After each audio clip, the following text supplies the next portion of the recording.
नमस्कार दोस्तों, मैं अभिनव राय एक बार फिर से आप सबका स्वागत करता हूं अपने यूट्यूब चैनल नॉलेज एकेडमी अभिनव में। और आज हम लोग बात करेंगे, बड़ा छोटा सा टॉपिक है लेकिन बहुत ही इंपॉर्टेंट टॉपिक है, ब्लूम के संज्ञानात्मक डोमेन सिद्धांत। ओके, यानी ब्लूम का जो सिद्धांत है उसमें क्या है, किस तरीके से है, ये सब के बारे में बात करेंगे और इसे ज़रूर देखिएगा। ओके, तो छोटा सा टॉपिक है, एक टॉपिक है, उसको समझिएगा क्योंकि इससे क्वेश्चंस हमेशा आते हैं। तो चलिए देखते हैं। पहले तो क्वेश्चन देखते हैं कि कैसे आया हुआ है। तो अधिगम उद्देश्य का अर्थ क्या होता है? अधिगम अनुभव, संक्षिप्त परिणाम, शैक्षिक उपलब्धियां या अभिप्रेत अधिगम परिणाम। ओके, तो क्या आंसर है? अभिप्रेत अधिगम परिणाम। स्पष्ट रूप से और सटीकता से कथित अधिगम के लक्ष्य और परिणाम एक अच्छे शिक्षण अनुभव या अध्ययन के पाठ्यक्रम के प्रमुख घटक हैं। अधिगम के उद्देश्यों और अधिगम के परिणामों का उपयोग अक्सर परस्पर विनिमय के लिए किया जाता है और ये सभी शिक्षण और अधिगम से संबंधित हैं जिसके कक्षा में संचालित होने की उम्मीद होती है। ओके, बात समझ में आ रहा है? यानी अभिप्रेत अधिगम परिणाम क्या होता है? उद्देश्यों और परिणामों के बीच का अंतर इस बात पर जोर देता है कि कौन गतिविधियों का प्रदर्शन करेगा। अधिगम उद्देश्य बताते हैं कि एक प्रशिक्षक या कार्यक्रम क्या करना चाहता है, अर्थात यह पाठ्यक्रम छात्रों को शिक्षा क्षेत्र में उपयोग की जाने वाली प्रमुख संचार तकनीकों को उजागर करता है। ओके, एक पाठ्यक्रम को पूरा करने के परिणाम स्वरूप एक छात्र क्या कर सकता है, इसके बारे में एक अधिगम के परिणाम को देखने योग्य और औसत दर्जे का शब्द का वर्णित किया जाता है। यानी अब छात्र कैसा कर सकता है, स्टूडेंट कैसा कर सकता है, टीचर क्या क्या करता है, इसके बारे में ये यहाँ पे वर्णित किया गया है।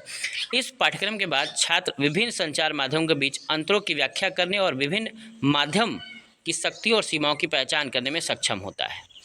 अधिगम परिणाम छात्र केंद्रित होते हैं क्योंकि वे उन ज्ञान और कौशलों पर ध्यान केंद्रित करते हैं जो छात्र प्रदर्शित करता है, न कि प्रशिक्षकों को छात्रों को पढ़ाने के लिए क्या करना है इस पे बात करता है। ओके, यानी मेन किस पे है? छात्र केंद्रित है।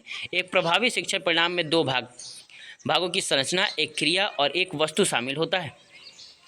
ब्लूम का संशोधित वर्गीकरण स्वायत्तता के उद्देश्य को अधिगम के परिणामों में बदलने के लिए एक रूपरेखा प्रदान करता है। याद रखिएगा कि ब्लूम का जो संशोधित वर्गीकरण है वो स्वायत्तता देता है, वो उद्देश्य देता है अधिगम के परिणामों को बदलने की और उसको रूपरेखा देने की कि क्या औचित सही है, क्या गलत है।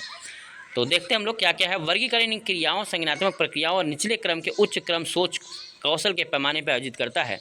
तो कैसे है? ओके, तो देखते हैं संशोधित ब्लूम का संज्ञानात्मक डोमेन का वर्गीकरण।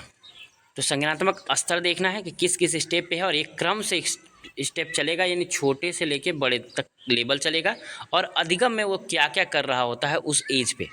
ओके, तो ये देखेंगे हम लोग। तो सबसे पहला जो शुरुआती दौर है वो है याद करना। याद करके वो चीज़ों को संज्ञान करेगा, यानी उसकी परिभाषा, पहचान, नाम पहचानना, सूची याद करना, ये सब चीज़ें। उसके बाद बच्चा थोड़ा बड़ा होगा और समझना शुरू करेगा।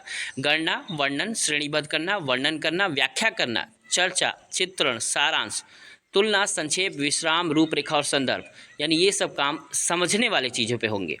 उसके बाद चीज़ों को लागू करना सीख लेगा, यानी प्रदर्शन करेगा, चित्रण करेगा, निष्पादन करेगा, लागू करेगा और हल करना सीख लेगा।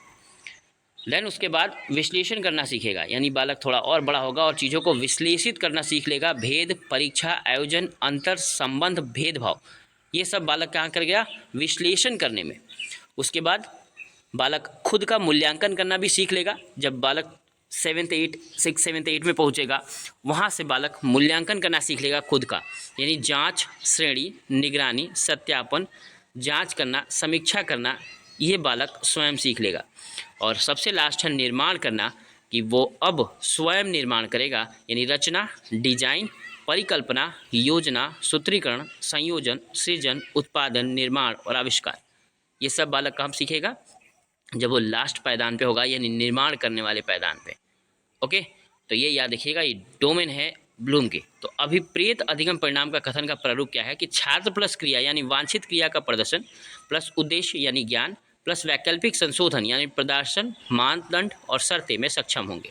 यदि शिक्षार्थियों को विशिष्ट परिस्थितियों या संदर्भ के तहत प्रदर्शन करने की उम्मीद की जाती है, सशर्त विवरण की आवश्यकता हो सकती है। ओके, यानी उदाहरण के लिए छात्र समकालिक संचार माध्यम की विशेषताओं और इसके उपयोग की व्याख्या करने में सक्षम होंगे, खुद से ही सक्षम हो जाएंगे, किसी की ज़रूरत नहीं पड़ेगी। अतः यह दिए गए बिंदुओं से निष्कर्ष निकाला जा सकता है कि अधिगम के उद्देश्य का अर्थ अभिप्रेत अधिगम का परिणाम होता है।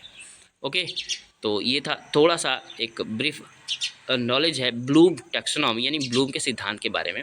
तो आज के लिए इतना ही, धन्यवाद, नमस्कार।